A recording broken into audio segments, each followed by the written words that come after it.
The story of Matt Roloff has always been a story about control. For decades on television, we watched a man who operated under the deeply held belief that if he could just build the right structure, negotiate the right deal, and acquire enough land, he could perfectly manage the reality of his entire family. Today, we are looking at a situation that completely shatters that illusion of control. There are explosive details circulating right now about a scene at the Washington County Courthouse. The reports coming out suggest a highly chaotic situation that ended with Caryn Chandler reportedly being escorted away by bailiffs in handcuffs while Matt stood by and did nothing. But the part of this developing story that actually deserves our deepest attention is what allegedly happened moments later outside the building.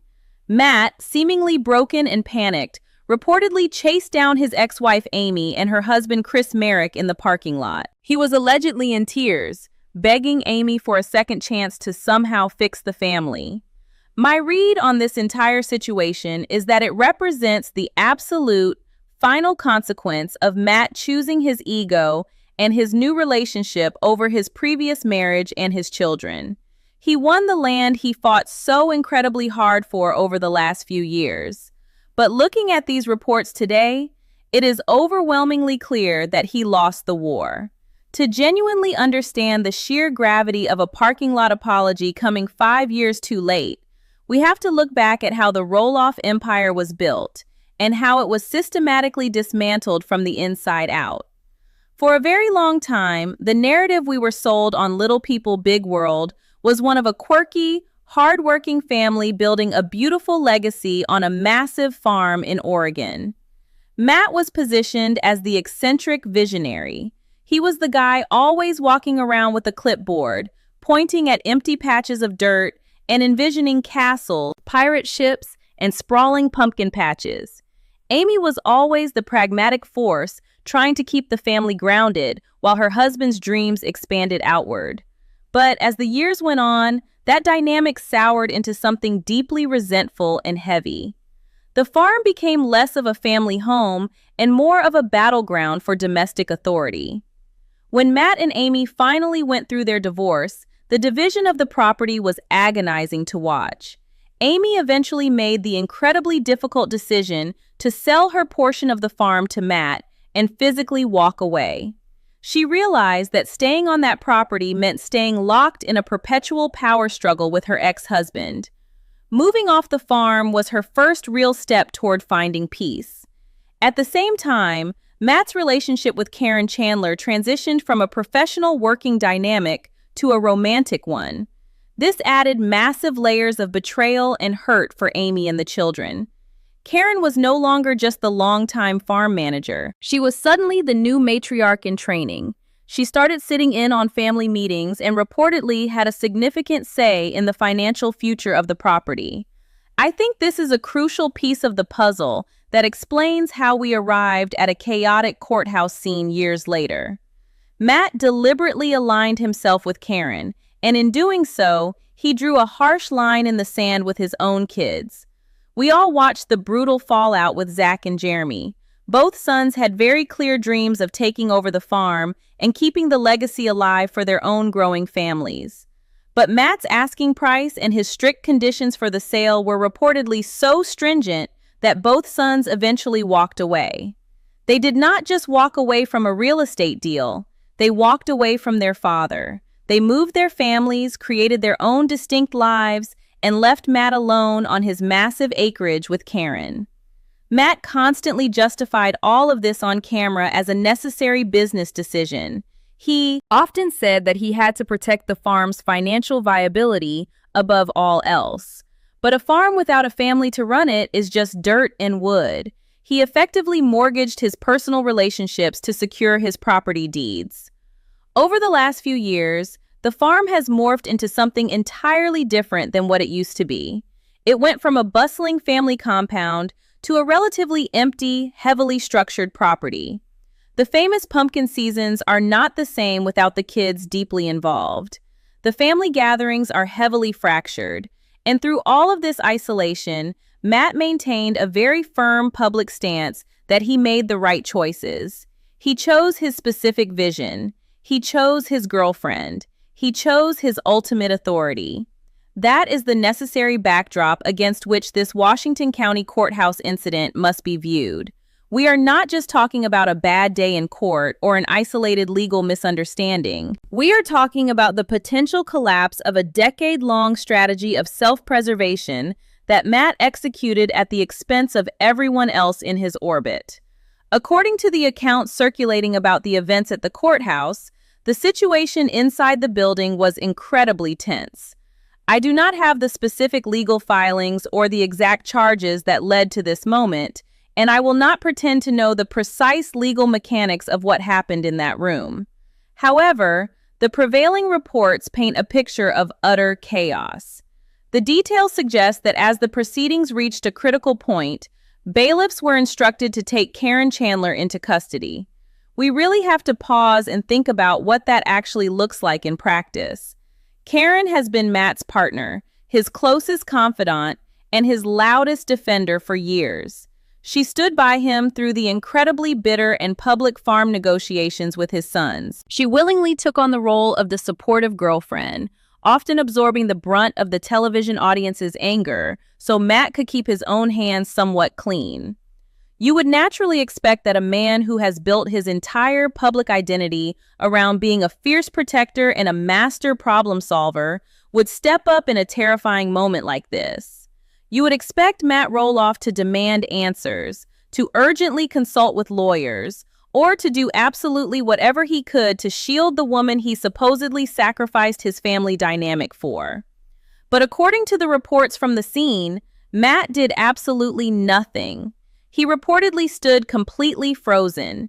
He watched the bailiffs escort Caryn out of the courtroom, and he did not lift a finger or say a single word in her defense. I honestly believe this specific detail is the most revealing part of the entire ordeal. It entirely strips away the carefully curated facade of Matt as the great patriarch who has everything under control. When the pressure reached a boiling point, and when the severe consequences of whatever actions led them to that courtroom finally landed, his instinct was pure self-preservation. It is incredibly easy to be the commanding presence when you are driving a customized tractor around your own private property, giving directions to paid farmhands. It is an entirely different reality when you are standing in a sterile court of law facing actual institutional authority. In that moment, Matt's ego could not save him, and it certainly could not save Caryn.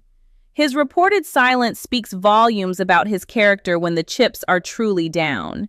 He watched his partner get hauled away, and his primary reaction was a stunned, self-centered paralysis. I know some viewers online have pointed out that Matt might have simply been in profound shock. I am definitely willing to concede that watching an arrest in a courtroom is a deeply traumatic thing to witness. Anyone might freeze in that scenario. However, his actions immediately following this event suggest something much more calculated and desperate than a simple trauma response. He did not immediately jump on the phone in the hallway to secure high-powered legal help for Caryn. He did not stay in the building to calmly figure out the necessary next steps with court officials. Instead, he walked outside into the parking lot. And that is exactly where the harsh reality of his current situation truly hit him. Once Matt stepped out into the bright light of the Washington County Courthouse parking lot, the gravity of his isolation must have been totally suffocating. The empire he fought so ruthlessly to control was miles away. It was empty. The woman he chose to run that empire with had just been led away by authorities. The children he alienated over land disputes were living their own lives, largely disconnected from his daily struggles. He was completely alone on a slab of concrete, and it was in this state of absolute panic and clarity that he reportedly spotted Amy and her husband Chris Merrick walking toward their vehicle. The accounts of what happened next read like a deeply uncomfortable scene from a tragic movie. Matt, allegedly in tears, chased them down across the asphalt. The circulating reports describe him actively begging Amy for a second chance, pleading with her to help him fix the broken family. We need to analyze exactly what this reported plea actually means. I do not believe for 1 second that Matt was begging for any sort of romantic reconciliation with Amy. That chapter has been closed for a very long time. I think he was begging for the safety of his past. For decades, Amy was his ultimate safety net. Whenever Matt's grand architectural schemes went sideways, or whenever he overextended the family financially and emotionally, Amy was the one who inevitably had to clean up the mess. She was the steadying, reliable force that kept the wheels from falling off the Roloff family machine. Matt took that for granted for years. He seemingly assumed he could just replace her with Caryn and the comfortable machine would keep running smoothly. But standing in that parking lot, watching his current life implode in real time, his immediate instinct was to run back to the woman who used to fix all of his problems. It is incredibly selfish when you break it down to its core. He did not chase Amy down to offer a sincere apology for the years of gaslighting. He did not chase her down to make amends for the brutal farm negotiations that fractured his relationship with his sons. He chased her down because he was scared. He wanted her to magically save him from the consequences of his own decisions. The sheer humiliation of this moment cannot be overstated. This is a man who has spent the last 5 years loudly proclaiming to the cameras that he was perfectly happy with his life choices. He gave countless interviews talking about how peaceful the farm was now, and how he and Caryn were building their ideal future together. To go from that level of public arrogance to crying in a public parking lot, begging your ex-wife to salvage the wreckage of your family, is a staggering fall from grace. It feels like the ultimate karma. He wanted total control over his domain, and now he has it. He controls an empty kingdom. He is realizing far too late that the people he pushed out were the only things giving that kingdom any actual value. As Matt hastily approached Amy in this desperate state, the dynamic reportedly shifted entirely thanks to the presence of Chris Merrick. According to the descriptions of the encounter, Chris immediately stepped in between a crying Matt and a stunned Amy. I want to highlight how significant this physical intervention really is. Chris has always been a very calm, somewhat reserved figure on the television show. He never tries to compete with Matt's loud, overbearing personality. He just quietly and consistently supports Amy. In this chaotic parking lot, Chris did exactly what a healthy, supportive partner should do. He acted as a physical and emotional shield. He did not yell at Matt or puff his chest out. He did not cause a massive public scene. He simply positioned himself to ensure that Matt could not overwhelm Amy with his sudden panic. This visual alone is incredibly powerful. You have Matt, the chaotic and frantic ex-husband, trying to forcefully push his way back into Amy's emotional life. And you have him being quietly blocked by the stable, healthy presence she chose after leaving the toxicity of the farm. Chris represents everything Matt is not. Chris is uncomplicated. He seems happy just going on motorcycle rides and helping out around the house. He does not need a massive land empire to feel important. Seeing Matt blocked by that kind of quiet confidence must have been deeply jarring. But the most impactful part of this entire reported story is Amy's reaction. If this exact scenario had happened 10 years ago, Amy might have fully engaged with him. She might have yelled back. She might have cried. She might have stood in that parking lot arguing with him about all the things he did wrong over the decades. We have seen those exact arguments play out on television countless times. She used to carry so much anger toward him, and rightfully so. But that is not what reportedly happened here. According to the accounts, Amy looked at Matt and she did not show a single ounce of anger. She showed absolute pity. She looked at the man she spent decades of her life with, the father of her 4 children, standing there broken and panicked, and she just shook her head. She did not raise her voice to scold him. She did not offer him a comforting hug. She just got into the car with Chris and drove away, leaving Matt standing alone on the asphalt. That subtle shake of the head is the ultimate form of closure. Anger implies that you still care on some level. Anger means you are still actively invested in the person's actions and how those actions affect you.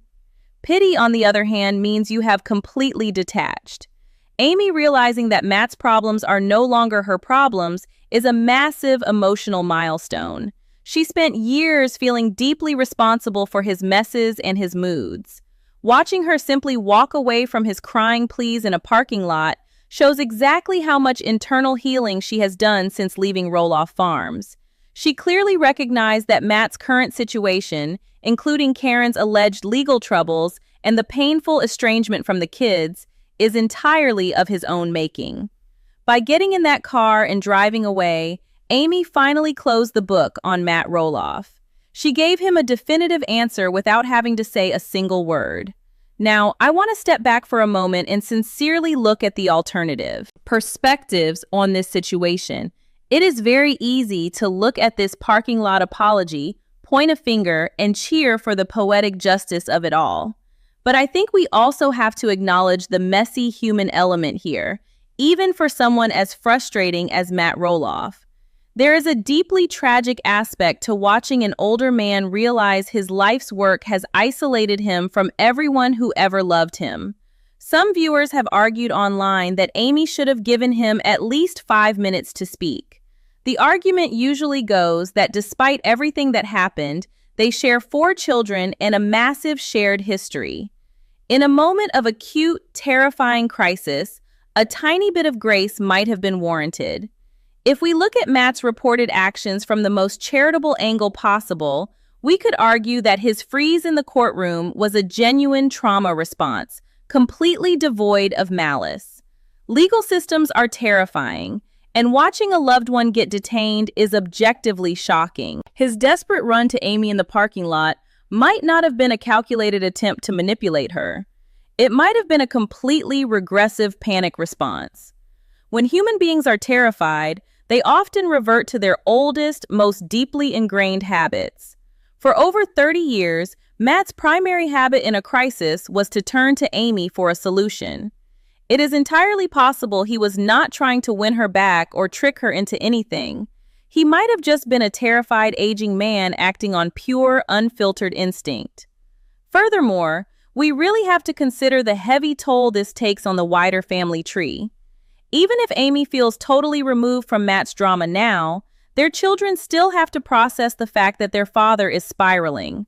Zach, Jeremy, Molly, and Jacob are undoubtedly aware of the ongoing chaos surrounding their dad and his relationship. The satisfaction a viewer might get from seeing Matt face the severe consequences of his actions is heavily tempered by the sad reality that a family remains broken.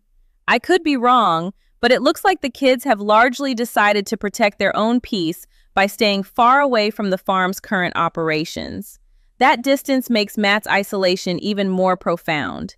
So while Amy's decision to drive away was absolutely justified and incredibly healthy for her own boundaries, it still paints a very bleak and depressing picture for the legacy of the Roloff family.